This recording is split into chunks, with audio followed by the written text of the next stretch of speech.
Cuando Mario regresó a Roma, fue aclamado como el salvador del imperio y fue elegido cónsul otras 7 veces. Mario reimplementó las reformas de Cayo Graco, proponiendo varias leyes, entre ellas la recuperación de las tierras saqueadas por los cimbros para ser distribuidas entre ciudadanos italianos. Una ley que obligaba a los ciudadanos a vender una cierta cantidad de trigo al Estado a un precio muy bajo para su distribución entre los pobres. Una ley que establecía la creación de colonias para los soldados veteranos, otorgando a cada uno aproximadamente 200 arpentas de tierra. Sin embargo, la aristocracia se opuso a estas reformas, aunque Mario logró implementarlas tras algunos conflictos internos. Las comunidades itálicas aliadas con Roma sintieron que sus cargas aumentaban mientras sus privilegios disminuían, exigiendo compartir con Roma los beneficios de las conquistas a las que habían contribuido. Los habitantes de Italia, a excepción de aquellos que vivían cerca de Roma, no eran considerados ciudadanos romanos, carecían de oportunidades para ascender en el gobierno y tenían menos derechos que los ciudadanos. En varias ocasiones, podían ser juzgados sin justificación por un ciudadano romano. El tribuno Marco Livio Druso intentó reconciliar a la población pobre mediante una serie de reformas legales sobre la posesión de tierras y la distribución de cereales, además de prometer la concesión de ciudadanía romana a los ejércitos itálicos. Su asesinato fue seguido, un año después, en el 90 a.C., por una revuelta de los ejércitos itálicos que buscaban crear un nuevo estado regido según la Constitución romana. Los aliados organizaron un gobierno similar al romano y declararon a la ciudad de Cortinium como su capital. Los samnitas incluso acuñaron sus propias monedas. Los romanos intentaron llegar a un acuerdo con los aliados e intercambiaron rehenes con varios pueblos, pero el Senado se negó nuevamente a satisfacer sus demandas, lo que llevó a que la ciudad de Asculum ordenara el asesinato de los enviados romanos. La tensión en Roma aumentaba y comenzaron a llegar noticias de revueltas en España y Asia. Los romanos temían la caída del imperio si no tomaban medidas. Sí que se concedió la ciudadanía a los pueblos italianos que habían permanecido leales a Roma. La guerra contra los aliados continuó y el cónsul tomó la ciudad de Asculum, ejecutando a los habitantes más destacados. Algunos samnitas se atrincheraron en las montañas y para evitar más conflictos, los romanos decidieron otorgar la ciudadanía a todos los pueblos de la península. Mitridates VI Eupator gobernaba el reino de Ponto, a orillas del Mar Negro. Desde 153 a.C., Pérgamo había sido un territorio romano, rico y explotado por ellos. El resto de Asia estaba compuesto por pueblos bárbaros y ciudades griegas en la costa de Asia Menor. Cuando Mitridates comenzó a conquistar algunos pueblos pequeños, el Senado le obligó a detenerse. Aunque obedeció, aprovechó la guerra social romana para atacar ciudades cercanas a Macedonia. Se alió con las ciudades griegas de la provincia de Asia, que también se sublevaron, suprimió todos los impuestos y se estableció en Pérgamo.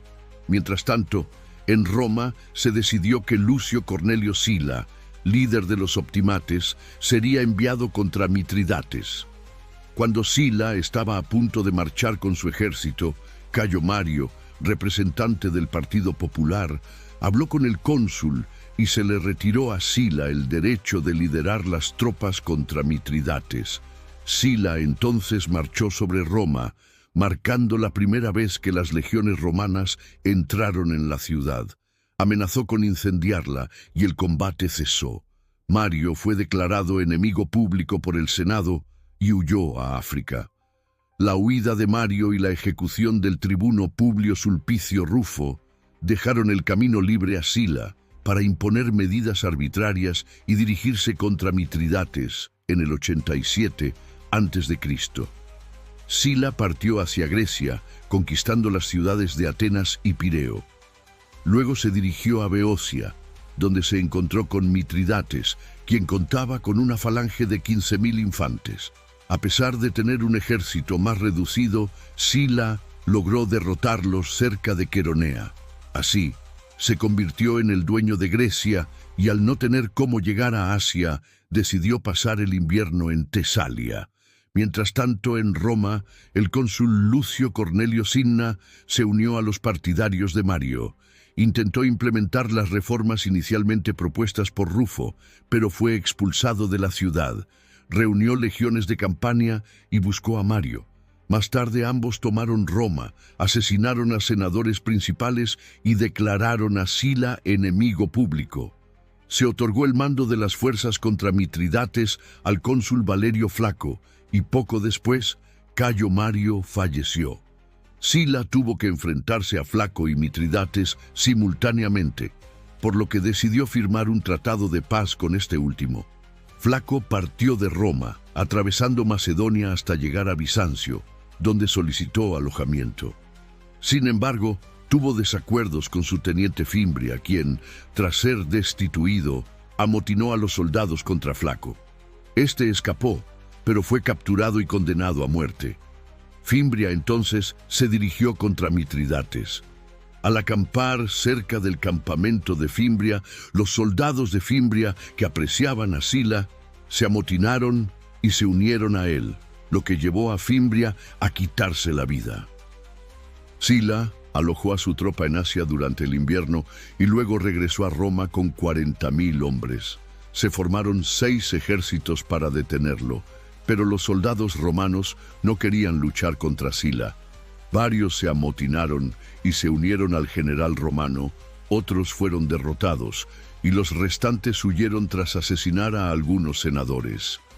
Aún quedaba un ejército romano en Etruria, dirigido por el cónsul Carbón.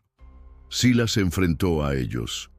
Al principio, las fuerzas atrincheradas de Carbón resistieron bien, pero los contingentes de Sila, superiores en número tras la unión de Metelo, un general de Sila, lograron derrotarlos. Otra amenaza para Sila era Poncio Telesino, un partidario de Mario que había amotinado a los samnitas, antiguos enemigos romanos, organizando un ejército para combatir.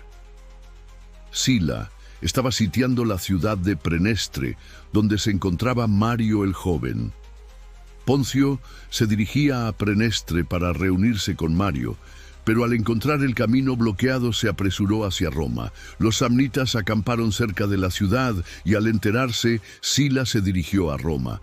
Los samnitas atacaron la ciudad y algunos jóvenes ciudadanos a caballo salieron a defenderla, pero fueron aniquilados. Justo cuando los jinetes romanos estaban siendo derrotados, llegó Sila con su ejército sin dar descanso a sus hombres y lanzó un ataque feroz. Los samnitas, incapaces de resistir, se retiraron, pero fueron alcanzados por los romanos y asesinados uno a uno. Luego, Sila se dirigió a Prenestre, donde Mario se encontraba y que llevaba 8 meses bloqueada, con sus habitantes muriendo de hambre. Sila mostró las cabezas de Poncio y Carbón, y finalmente Prenestre abrió sus puertas. Se ejecutó a los senadores de la ciudad y a todos los hombres mayores de 15 años. Desde entonces, la Constitución republicana quedó a merced de quien contara con el apoyo militar más fuerte. El orden se restauró en el imperio y Sila se dispuso a realizar una limpieza en Roma, publicando listas de proscritos que incluían a senadores, aristócratas enemigos de Sila y cualquier persona sospechosa de estar en su contra. También mandó ejecutar a personas de buena posición económica para confiscar sus bienes. Tras esta matanza, se dedicó a reescribir leyes que intentaron suprimir el poder de los tribunos y a centralizar el poder en los patricios, además de ofrecer beneficios a quienes se enlistaran en las legiones romanas. La rica economía agrícola de Roma decayó y la ciudad se vio obligada a importar gran parte de sus víveres. Finalmente, Sila se retiró a una villa cerca de Roma, donde se dedicó a divertirse y falleció en el año 78 a.C. Imágenes creadas con inteligencia artificial, narración con voces de inteligencia artificial.